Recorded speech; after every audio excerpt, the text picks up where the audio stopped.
ሰላም ጤና ይስጥልኝ ውድና የተከበራችሁ የዩቲዩብ ተከታታዮች እንዴት ናችሁልኝ? ሁሉ ሰላም ነው ወይ? እኔ ደህና ነኝ እግዚአብሔር ይመስገን። እንዴት ነው ግን ሰሞኑን በአጀንዳ ሆኗል ቲክቶካችን ነው የኛ ነው ያው የማህበረሰቡ ማለት ነው። ሁላችንም ተጠቃሚዎች ነው በቲክቶክ ላይ። ግን ምንድነው የተፈጠረው ነገር? በሀቢባና በተስፍሽ ዘሐረርጌ የሚባል ሰውዬ በጣም የሚደብር ነገር፣ በጣም የሚያስጠላ ነገር። እንግዲህ እሱ እንደሚለው ቤት የቆረጣችሁ ልጆች ታጭበርበራችኋል። እንደገና ደግሞ ለምንድነው ከአንድ ዕጣ በላይ የምትቆርጡት? እስከ 100,000 እስከ 50,000 የምትቆርጡት ለምንድን ነው? ዕጣ 1-2 በቂ ነው። እድላችሁን በዛ ሞክሩ። ይሄ ትክክል ሀሳብ ነው። ይህንን እንደግፋለን። ግን ከዚህ ወጣ ባለ ነገር ግን ሁለቱ የተጨቃጨቁበት የተነጋገሩበት ነገር ምንድነው ያጋጫቸው? ጥቅም ነው ወይስ ምንድነው? እንግዲህ ተስፍሽ ዘሐረርጌ በጣም በሚባለው መንገድ ሀቢባን እየሰደባት ነው። ሁለተኛ ነገር ደግሞ ሀቢባም ያው መልስ ሰጥታለች። በስድብ መልኩ ሳይሆን ለምንድነው እንደዚህ ልትናገር የቻልከው? አብረን በልተናል፣ እንደዚህ አንተ ትልቅ ሰው ነህ ምናምን በሚል ማለት ነው። ያ የነገር አናዶት መልስ ሰጥቷል ማለት ነው። ተስፍሽ ግን እዚህ ድረስ ሊያጋጫቸው እዚህ ድረስ ሊያደራርሳቸው የቻለው ነገር ምንድነው የሚለው ነገር እንግዲህ እኔ እንደ ሀሳብ እንደ ራሴ ማለት ነው በሰው ላይ መፍረድ ሳይሆን ተስፍሽ ያለው ነገር ለምንድነው ከ1-2 በላይ ትኬት የምትቆርጡት ያለው የማዳም ቅመሞችን ይሄ ትክክል ነው። ለምሳሌ እኔ አሁን ከ1 በላይ አልሞክርም በራሴ ማለት ነው። ሌላው ሰው ደግሞ ወይም ይደርሰኛል ከዛ ሁሉ ዕጣ አንዱ ይደርሰኝ። ምክንያቱም አሁን በ100,000 ብር የቆረጠች ሴት ከዛ ውስጥ አንድ ቢደርሳት አስቡት፣ ቤቱን በ100,000 ያገኘችው ማለት ነው። ገባችሁ?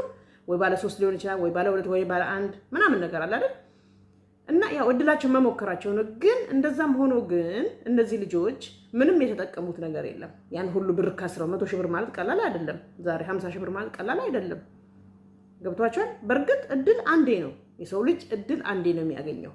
ምክንያቱም ከዛ ከ100,000 ብር ከተቆረጠው 50 ትኬት ማለት ነው ምንም የማይወጣላቸው። አሁን አንዷ ልጅ 52 ትኬት ቆርጫለሁ በጎረቤታችን ስም በተለያየ ስም ባልቆረጠችው ነገር የለም፣ ምንም አልደረሳትም።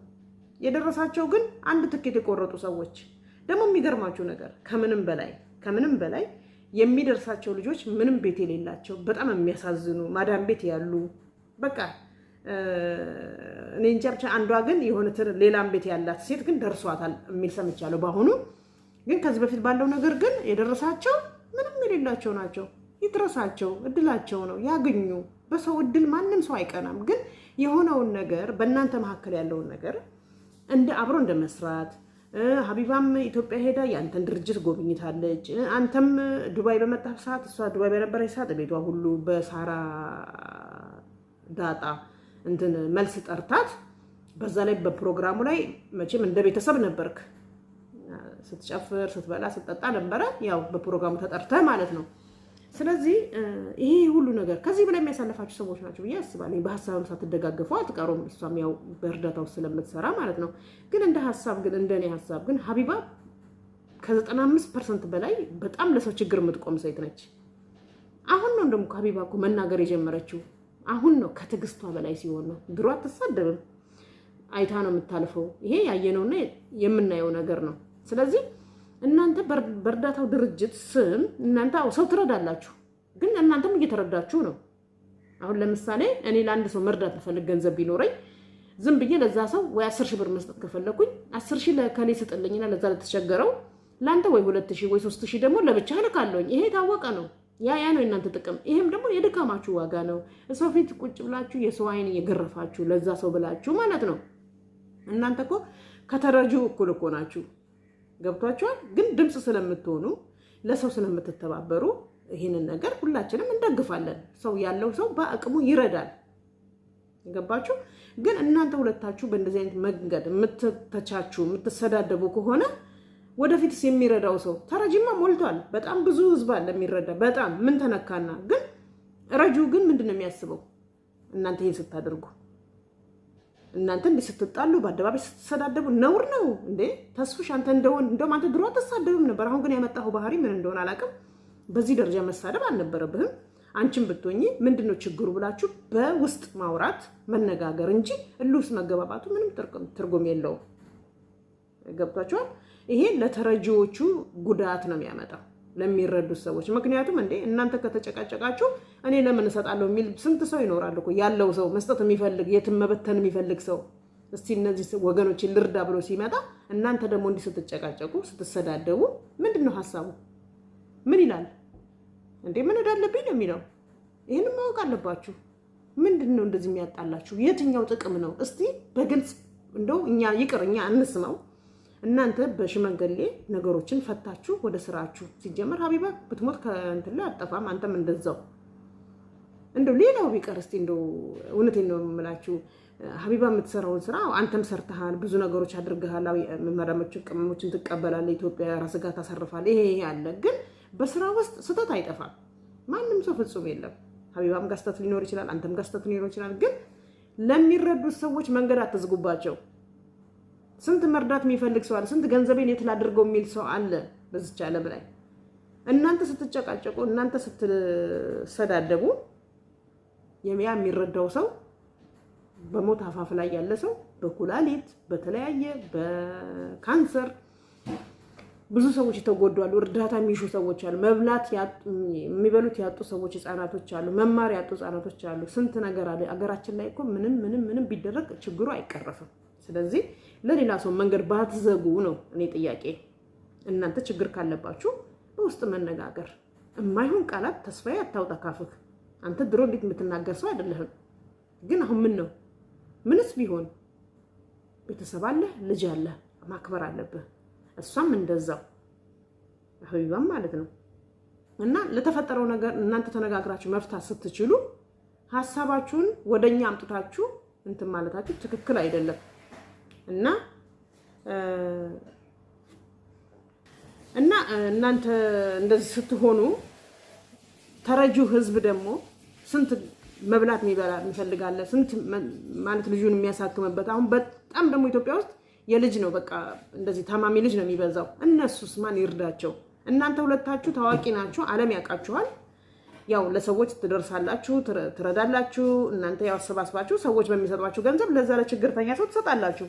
እሺ እናንተ ስትጣሉ፣ እናንተ ስትሰዳደቡ፣ አደባባይ እንደዚህ ያልሆነ ነገር ስትነጋገሩ የሚረዳው ሰው ደግሞ ለምን ይላል? ይሄ ትክክል እኮ ነው። አሁን እኮ መንገድ ነው የምትዘጉት ለዛ ለተቸገረ ሰው ማለት ነው። ችግር ካለባችሁ ትተዋወቃላችሁ፣ ብዙ ነገር አብራችሁ አሳልፋችኋል፣ አብራችሁ በልታችሁ ጠጥታችኋል። በውስጥ በራሳችሁ መንገድ መጨረስ። እየመጣችሁ አደባባይ ላይ የማይጠበቅ ቃላት እየተናገራችሁ ለምንድን ነው የሚረዱትን ሰዎች እንዳይረዱ የምታደርጉት? ማንም ሰው ገንዘብ ያለው ሰው እኮ ሰላማዊ ሰው ይፈልጋል። እናንተ በትህትና በመልካም ነገር ለሚረዱ ሰዎች ስታስተባብሩ ነው ያ ምስኪን ሰው የሚረዳው። ያ ምስኪኑማ መናገርም ያቅተዋል እኮ ካለበት ችግር አንጻር ማለት ነው። አንድ እናት አሁን በቀደምነታ ሀቢባ ያሰባሰበችላት እናቷ ራሳቸውን አጠፉ አለች። እሷ ራሱ መልሳ ልጇን ጥላ፣ አንድ ልጅ አላት። ያው የወለደችበት መንገድ እሷ ታውቃለች እንዴት እንደሆነ ታሪኳን አላውቅም። ግን አባቷ የልጅቷ አባት አልቀበልም ልጅሽን ነይና ውሰጂ አላት። እሷ የእናቷን ለቅሶ እንትን ብላ በ40 ቀኗ ተመልሳ መጣች ወደ ስራዋ ወደ አረብ ሀገር ማለት ነው። ምን አለ እሱ አልይዝም ልጅሽን፣ የገዛ ልጁን ማለት ነው። አባት እንኳን ጨካኝ ነው ይላችሁ። እንግዲህ ነገ ይህች ልጅ አድጋ የሀገር መሪ ብትሆንስ የአባት ምንድን ነው የሚሰማው? እሱ የሆነ ነገር ደርሶበት ቢታመም ማን ነው የሚደርስለት ከልጁ በላይ? እንደዚህ አይነት ክፉ ዘመን ላይ ደርሰናል። እና ለዛች ሴት ሀቢባ ካለባት ችግር ተነስታ ለሴትየዋ በቃ ራሴን አጠፋለሁኝ ብና ለበቄ ትኬት የሚሰራው ልጅ ማለት ነው ለሱ ነገረችው። እሱ ደግሞ ወደ ሀቢባ ጋር መጣት። ያው እግዚአብሔር ይመስገን ከበቂ በላይ ተሰበሰበላት። ኢትዮጵያኖች ተባበሩ። ወደ ሀገር ቤት ሄደች፣ ልጇን አገኘች። ካሊድ ፋውንዴሽን የእርዳታ ድርጅት እዛ የእናቷን ነፍስ ይማራ ወጣች። ይሄ በማን ነው? በደጋግ ኢትዮጵያውያኖች ነው፣ በመልካም ሰዎች ነው። እናንተ ግን እዚህ ጋር ስትጣሉ፣ እናንተ ሁለታችሁ ችግር ስትፈጥሩ የሚረዳው ሰው እኮ ብዙ ሀሳብ ይመጣበታል። ገንዘቡን ጠልቶት እኮ አይደለም ለእናንተ የሚሰጠው። ገብቷችኋል? እናንተ ምክንያት ናችሁ በመሃል ላይ ለዛ ሰው እንዲደርስ። ለሰው አዝኖ ራርቶ ነግበኔ ብሎ ነው የሚረዳው። ዝም ብሎ ከመሬት አጭዶ አያመጣም እኮ ስንት ለፍቶ ደክሞ ነው። ግን እኛ ሀገር የኛ ኢትዮጵያውያኖች ምንም ብንባላም ምንም ብንል በሆነ ችግር ላይ እንተባበራለን። ችግር ላለበት ሰው እንረዳለን። ግን አሁን እናንተ ተስፋዬ ዘሐረርጌውና ሀቢባ ማለት የታወቁ ናቸው። እንግዲህ አንተ በኔ ትቀናለህ፣ አንቺ እንደዚህ በጣም ነውር ንግግር። ነገ ለሚያልፍ ቀን ነገ ደግሞ ትመጡና በሽማግሌ ታረቅን ትላላችሁ። ያስ የተናገራችሁት ቃላት የተሰዳደባችሁት ምንም ይቅርታ ቢመጣ እኮ ከአይምሮ አይጠፋም። ምንም ይቅርታ ብትባባሉ ማንም ሰው ይቅር ቢባባል መጀመሪያ የተደራረገውን ነገር አይረሳም። ውሸት ነው እኔ ረስቼዋለሁ፣ ውሸት ነው አይረሳም። በህይወት እስካላችሁ ታስታውሱታላችሁ። ግን በይቅርታ አልፌዋለሁ ትላላችሁ። ይሄ ያለ ነው። ግን ለምን ጠባሳ እንጥላለን በሰው ላይ? ለምን አጉል ቃላት እንነጋገራለን?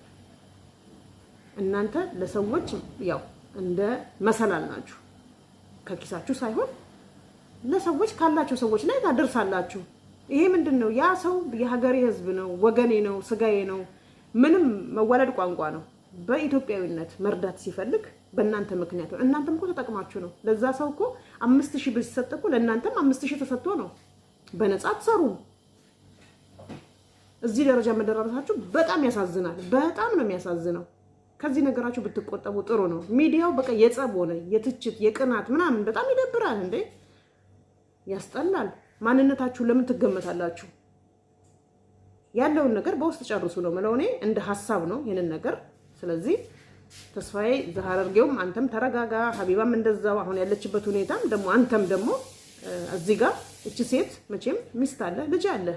በመውለድ ሰዓት ጭንቁን መቼም ሳታውቀው አትቀርም አይደለ? እስክትወልድ እንኳን ብትጠብቃት ጥፋት እንኳን ቢኖርባት ግፋቢል የቀረኝ የምትለው 10 ቀን ነው እንደዛ ነበር ስትል የሰማሁት። ስለዚህ እንደ ሰው ብናስብ ጥሩ ነው ዋናው ነገር። እና ሰላማችሁን ያብዛልኝ የሀገሬ ልጆች።